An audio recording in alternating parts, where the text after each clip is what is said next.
Hello, Facebook friends and family. I am so excited to be with you today for another episode of Willfully Living Live. I want to start by saying happy freaking New Year. I hope you are all so excited and so pumped for 2019.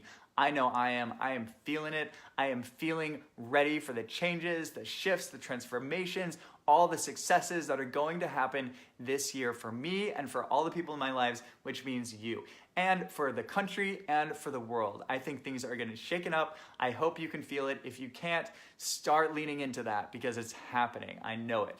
So today I want to talk about comparing yourself to others. And I want to say, stop comparing yourself to others. And the reason I want to talk about that is because although I'm feeling really pumped up for 2019 and really good right now, I was not feeling so good about a week ago. So at the start of the year, I was in a kind of a dark place. And the reason I was in a dark place was because I was doing just that. I was comparing myself to others. I was looking at some of the successes of others and feeling really bad about myself. And I was doing it in a ridiculous way. I mean, I was watching the Golden Globes, for example, and comparing myself to the folks of the Golden Globes and thinking, oh, why am I not there? Why I will never make it to the Golden Globes and be an audience member.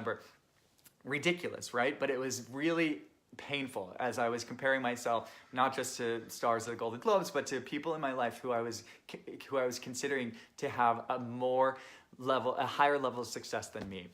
So I want to talk about why it's not a good idea to compare ourselves to others and why it doesn't even make sense to compare ourselves to others.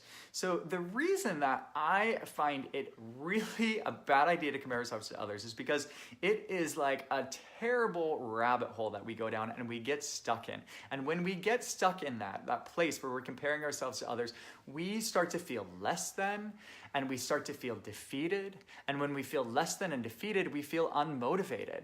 And we're also putting out this energy of defeat. We're putting out this energy of loss and of lack. And when we're putting out an energy of loss and lack and defeat, that's all we're gonna get. We're not going to be creating achievements and successes, right? The only way we're going to be able to create the achievements and successes that we want is when we're tapping into and leaning into faith and hope and inspiration and abundance. So when we compare ourselves to the successes of others and start to feel less than and defeated, we are going to be stuck in that dark, deep, scary rabbit hole.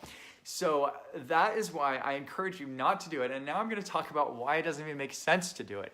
So the first reason that it doesn't make sense to do it is that we are all on our very own unique paths. We all come from very specific, unique backgrounds that only we come from. And we all have a very specific and unique set of circumstances that only we have. So comparing ourselves to others doesn't make sense because their background and their circumstances are completely different and irrelevant to our own. It's sort of like if we are walking up a path, right? Like hiking this rocky path, and